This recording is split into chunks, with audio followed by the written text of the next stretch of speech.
नमस्कार दोस्तों, मैं जय यादव। आप देख रहे हो भदोही का सबसे श्रेष्ठ news channel news Bhadohi superfast. चलिए बढ़ते आज की ताजा खबर की ओर। भदोही पुलिस ने प्रिंसिपल हत्याकांड के एक बड़ी सफलता हासिल की है। पुलिस ने 50,000 इनामी शूटर आमिर खान को दिल्ली एयरपोर्ट से गिरफ्तार कर लिया है। आरोपी के पास से रेखी में इस्तेमाल किए गए टाटा सफारी और अवैध तमंचा कारतूस बरामद किया है। घटना 31 अक्टूबर की सुबह 9:30 बजे भदोही के बसनावपुर गाँव में हुई थी, जब बाइक सवार बदमाशों ने नेशनल इंटर कॉलेज के प्रिंसिपल योगेंद्र बहादुर सिंह को गोली से भून दिया था। इस मामले में पहले ही 5 लोगों को गिरफ्तार कर जेल भेजा जा चुका है। पूछताछ में आरोपी ने खुलासा किया कि हत्या से पहले अलग अलग टीमों ने प्रधानाचार्य के गांव में रेकी की थी। 19 अक्टूबर को भी हत्या का प्रयास किया गया था, लेकिन वह प्रयास असफल रहा। 31 अक्टूबर को एक टीम ने प्रधानाचार्य के घर पर और दूसरी टीम विद्यालय पर नजर रख रही थी। इस दौरान उन्होंने रास्ते में प्रधानाचार्य के वाहन को रोककर हत्याकांड को अंजाम दिया। हत्या का कारण भैभव सिंह की ओर से अपने पिता के हत्या का बदला लेना था। उसने पूर्व परिचित मास्टरमाइंड कलीम को सुपारी दी थी।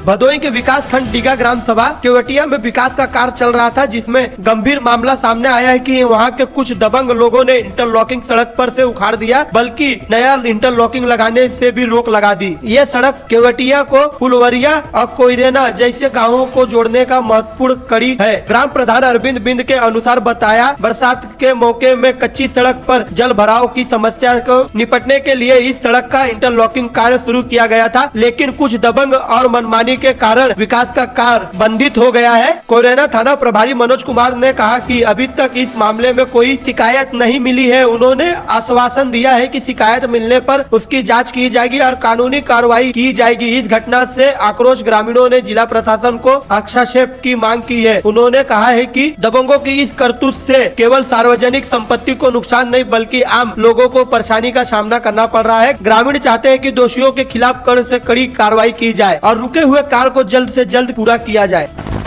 भदोही में रविवार को समाजवादी पार्टी आयोजन सभा द्वारा एक सराहनीय कार्य किया है, जहां पे गरीबों को कंबल वितरण किया गया है। हालांकि संगठन के राष्ट्रीय उपाध्यक्ष अल्ताफ अंसारी के नेतृत्व में पिपरी स्थिति बस्ती में कंबल का वितरण किया गया है। कड़ाके की ठंडी के बीच आयोजित किया गया कार्यक्रम पूर्व जिला अध्यक्ष श्यामलाल सरोज, समाजवादी महिला सभा की जिला अध्यक्ष डॉक्टर सरिता बिंद और सपा के वरिष्ठ नेता विनोद यादव ने कुष्ठ रोगियों और उनके परिवारों को कंबल का वितरण किया है। नेताओं ने कहा है कि जहां संपन्न लोगों को ठंडी का ज्यादा असर नहीं होता है, वहीं गरीब और असहारा लोगों के लिए रात गुजारनी मुश्किल हो जाती है। कार्यक्रम में समाजवादी महिला सभा की जिला महासचिव प्रमिला यादव, मुन्ना यादव, विकास यादव, नौशाद अली समेत कई प्रमुख लोग उपस्थित रहे। नेताओं ने समाज के सभी सक्षम लोगों से गरीबों की मदद के लिए आगे आने का आह्वान किया है और कहा है कि गरीबों की सेवा से कोई बड़ा पुण्य नहीं है। सैकड़ों लोगों को कंबल मिलने के बाद चेहरे पर खुशी दिखी।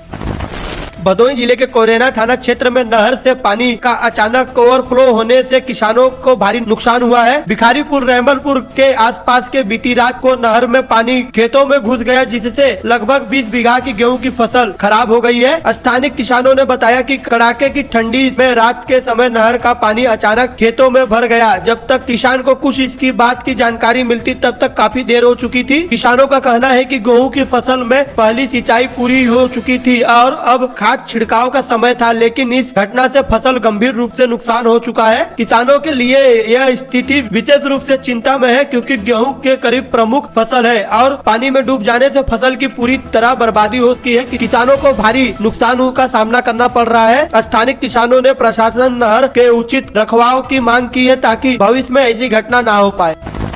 प्रयागराज और मिर्जापुर को जोड़ने वाली वाल्मीकि गंगा स्थित पीपा पुल पर एक बड़ा हादसा दुर्घटना टल गई। सुबह एक भारी वाहन के कारण पुल की सपोर्ट बल्लियां दब गई, जिससे पुल का एक हिस्सा अस्थायी रूप से नीचे दब गया। यातायात पूरी तरह से ठप हो गई थी। पुल प्रबंधक के कर्मचारियों ने तत्काल मौके पर पहुंचकर कार्य शुरू कर दिया। लगभग 8 घंटे की कड़ी मेहनत के बाद शाम तक पुल को ठीक कर उस पर आने जाने की सुविधा चालू की गई। इस दौरान हजारों यात्रियों को वैकल्पिक मार्ग होकर गुजरना पड़ रहा था, जिससे अधिक समय तक उन्हें पेट्रोल खर्चा कर जाना पड़ा। पीपा पुल तीनों जिला के लिए यातायात का एक प्रमुख है। प्रतिदिन बड़ी संख्या में दोपहर और 4 पहिए वाहन इस पुल से गुजरते हैं। स्थानीय लोगों ने चेतावनी दी थी कि पुल पर भारी वाहनों का आना जाना खतरनाक हो सकता है और उन्हें प्रशासन से अस्थायी पुल का निर्माण की मांग की थी।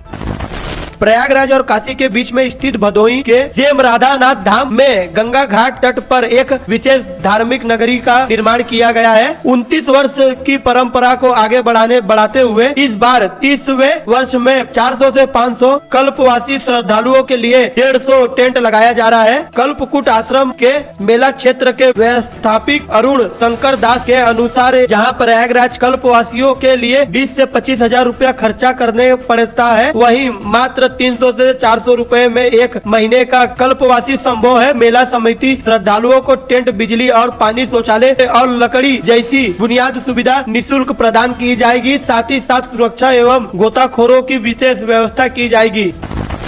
अगर आपको हमारी वीडियो पसंद आती है तो हमारे टीम का हौसला बढ़ाइए और हमारे चैनल को यूट्यूब पे सब्सक्राइब करें और फेसबुक को फॉलो करना ना भूलें और साथ में बेल आइकन को भी दबाएं।